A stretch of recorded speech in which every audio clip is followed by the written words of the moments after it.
ଛି ଛି ଲଜ୍ଜା କମ ପଇସା ଖର୍ଚ୍ଚ ହଉଛି ଆମେ ଯାଉ ଆମ ମୁଖ୍ୟମନ୍ତ୍ରୀ ଜାଣନ୍ତୁ ଓଡିଶା ନିବାସ ଏଇଥିରେ ଏ ଦିଲ୍ଲୀ ଯେତେ ବଡ ହୋଟେଲ ବୁକ୍ ହେଇଛି ଅଲ୍ ଅଫିସର ଅଲ୍ ମତେ ଏ ଗୋଟେ ଡ୍ରାମା ଗୋଟେ ଶୋ ଏ ଗୋଟେ ଶୋ ଛି ଛି ଛି ଛି ଛି ଛି ଲଜ୍ଜା ଲାଗୁଛି ଘୃଣା ଲାଗୁଛି ଏମିତି ମୋହନବାଜି ହବା ଉଚିତ ନୁହଁ ଏ ଗରିବ ରାଜ୍ୟ ଭଗବାନ ତମକୁ ବସେଇଛନ୍ତି ସେ ଜାଗାରେ ଉପଯୁକ୍ତ ଜାଗା ଓଡିଶାର କି ଜାଗା ସେ ଓଡିଶାକୁ ନିନ୍ଦିତ କରନି ବନ୍ଧଟେ ପକେଇଦିଅ ଆମେ ଜାଣିଲୁ ଇଏ ଟଙ୍କା 5,000 2,000 3,000 ଗୋଟେ ଗୋଟେ ଯୋଜନା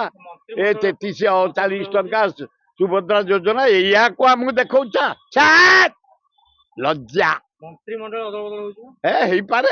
କିଏ ନାହିଁ କଲା ତାଙ୍କ ଦଳ ତାଙ୍କ ଶାସନ ସେ କରିବେ କିଛି ଅସୁବିଧା ନାହିଁ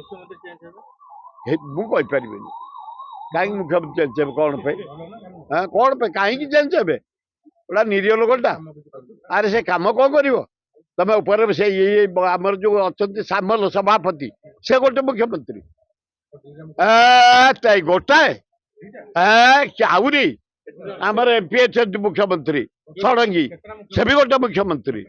ଆମର ଧର୍ମେନ୍ଦ୍ର ସେପଟେ ଅଛି ସେ ଏଲିଜିବୁଲ ମୁଖ୍ୟମନ୍ତ୍ରୀ ହଁ ବୈଜୟନ୍ତ ପଣ୍ଡା କଣ କମ ବିରାଟ ବିମ୍ବର ତାର ବଂଶୀ ପଣ୍ଡା ପୁଅ ସେ ଏଠି ପଶେ ସେପଟେ ବାହାରିବ କମ ମୁଖ୍ୟମନ୍ତ୍ରୀ ଓଡିଶାର ଅଛନ୍ତି ତା ଭିତରେ ମୋର ଦେବାସ ହସ ଲାଗୁଛି ତା କଥା ଶୁଣି ଅରେ କାଲି ଇସ୍ତଫା ଆଜି ପିଇଡି ଅରେ ଆଗରୁ ତୁ ସୁଡୁଙ୍ଗ କରିକି ଅଛୁ ଅରେ ମାନେ ବିଜେପି ଭିତରକୁ ସୁଡଙ୍ଗ କରିକି ପଶିକି ଥିଲୁ ଏଠୁ ଖାଲି ପଶିଲୁ ସେପଟେ ବାହାରିଲୁ ଲଜ୍ଜା